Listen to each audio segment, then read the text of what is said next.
Bonjour peuple de Dieu, bonjour LTDE, bonjour disciples de Jésus-Christ.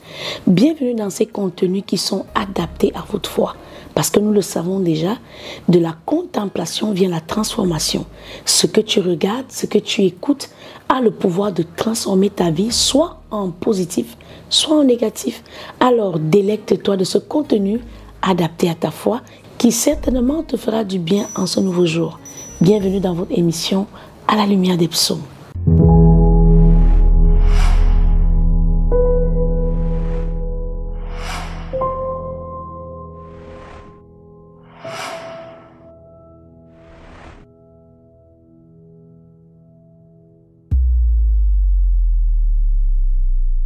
Nous avons constaté que la marche chrétienne est empreinte de beaucoup d'immaturité. Or, le souhait de l'Éternel, c'est que nous prospérons à tous égards, comme prospère l'état de notre âme. Mais il s'avère aujourd'hui que beaucoup sont intéressés de naître de nouveau. Beaucoup sont intéressés de naître de nouveau, mais il y a peu de personnes qui connaissent réellement ce qu'est la croissance spirituelle. Le désir de Dieu, comme pour Jésus-Christ qui a grandi en sagesse, en stature et en grâce, c'est que tu grandisses en sagesse, en stature et en grâce. Or, la sagesse, c'est la crainte de l'Éternel, le commencement de toute sagesse. Bien-aimé, à l'image de Jésus-Christ, Dieu veut que tu sois sage. Le tout n'est pas d'avoir du zèle pour l'Éternel, mais il faut le chercher avec sagesse. Alors, aujourd'hui, à la lumière du psaume 141, Dieu s'adresse tout particulièrement à ceux qui ont besoin de son secours. Nous avons lu ici dans la lumière du psaume 139, avant même que tu ne parles, Dieu sait déjà. Parce que le souffle de l'homme est une lampe de l'Éternel dans son corps. Tu n'as pas besoin de rencontrer un prophète, tu n'as pas besoin de mentir quand tu es devant Dieu, parce que lorsque tu inspires et que tu expires, Dieu connaît même le nombre de tes cheveux. Et il est écrit que même la nuit la plus profonde pour l'Éternel, c'est un jour éclatant de lumière.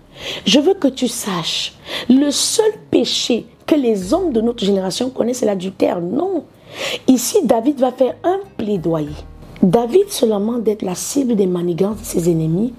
Ce qu'il faisait était injuste et il prie que Dieu le délivre de ses persécuteurs. Cependant, David sait pertinemment, il reconnaît que ses prières ne sont pas acceptées. Elles ne le seront pas, à moins qu'il veille à ne pas commettre de péché, tout particulièrement avec sa bouche.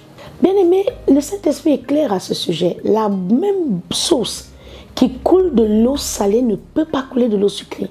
La même source qui coule de l'eau chaude ne peut pas couler de l'eau froide.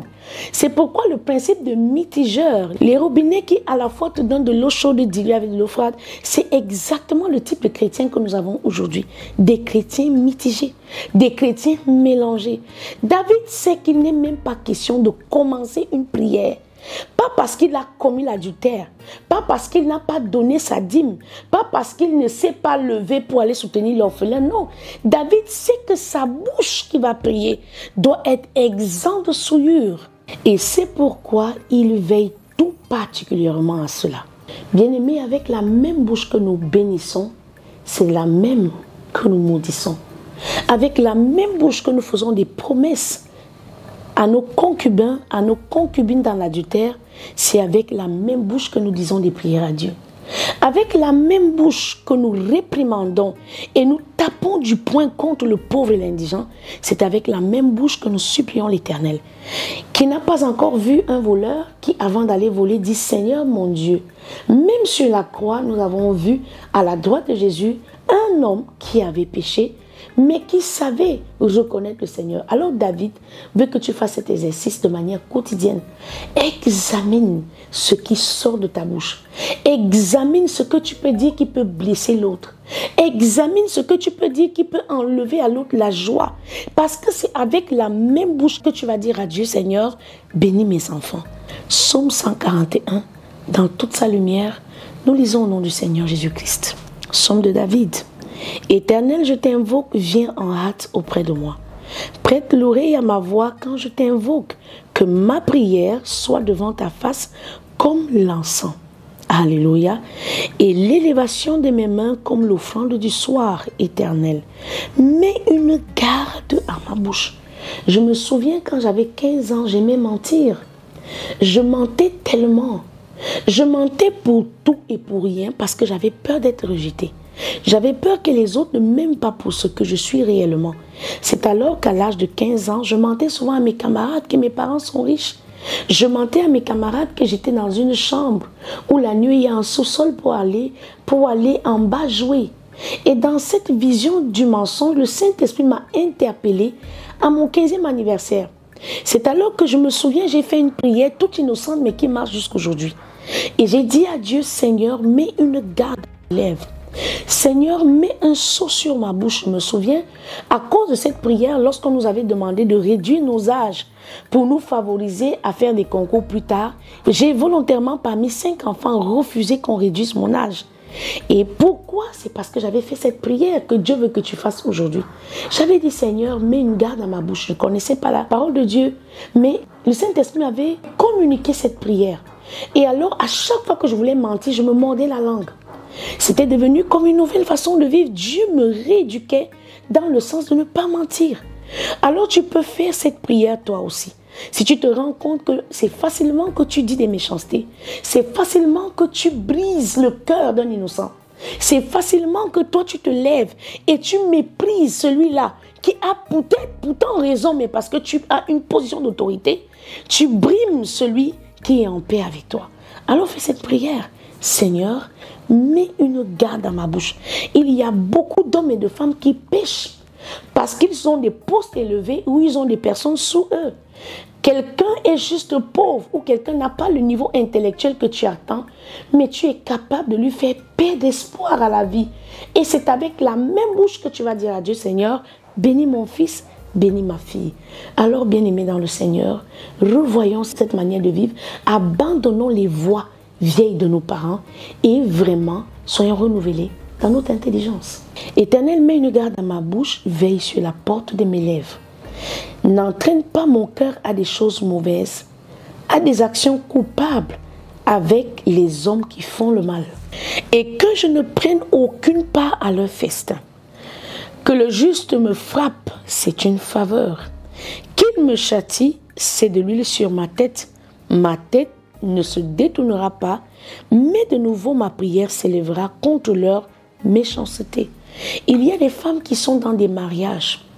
Tu vois bien comment ton mari se comporte mal. Mais parce que tu as peur de perdre une robe, parce que tu as peur de perdre un argent de ration, parce que tu as peur que ton mari te quitte, tu l'encourages à maltraiter les employés. Parce que tu as peur que ton mari te quitte, tu l'encourages à couper le salaire des personnes qui assidûment travaillent pour vous. Je veux que tu réalises ici, que tu sois pasteur, que tu sois prophète, quel que soit ton statut social, Dieu ne fait acception de personne. Tu ne peux pas prétendre être un homme de Dieu, mais tu utilises la ruse du mensonge pour cogner la tête de tes collègues. Ça, je me pose la question, est-ce que tu as vraiment contemplé Christ à visage découvert? Ou alors tu es tout simplement un religieux qui s'imagine être un serviteur? Que leur juge soit précipité le long des rochers et l'on écoutera mes paroles car elles sont agréables. La Bible déclare que le baiser d'un ennemi est trompeur, mais la gifle d'un ami fait du bien. Alors j'aimerais que tu saches que tu dois aimer les gens qui peuvent te faire des reproches dans ce sens. Dans le sens de te ramener sur le chemin de la voie que Dieu a tracée pour toi. La voie des sentiers de la justice. Alléluia. C'est aussi une manière de te communiquer la vie. Comme quand on laboure et qu'on fend la terre, ainsi nos os sont dispersés à l'entrée du séjour des morts. C'est avec toi, éternel Seigneur, que se tournent mes yeux. C'est auprès de toi que je cherche un refuge. N'abandonne pas mon âme. Garantis-moi du piège qu'ils me tendent et des embûches de ceux qui font le mal. Que les méchants tombent dans leur filet et que j'échappe en même temps. Alors, il y a une chose de précipiter les méchants dans les filets, mais une autre que d'échapper aux pièges qui t'ont tendu. N'as-tu jamais vu quelqu'un qui a envoûté ou qui a pratiqué ou qui a fait un enchantement contre une autre personne et le jour où il meurt, celui qui l'avait pris dans son filet aussi meurt? C'est une prière qu'il faut faire. Lorsque nous précipitons le jugement de Dieu sur nos ennemis, sachons demander à Dieu qu'il nous fasse aussi échapper. C'était votre émission à la lumière du psaume 140, avant toute prière, examine la qualité d'eau qui sort de ta bouche.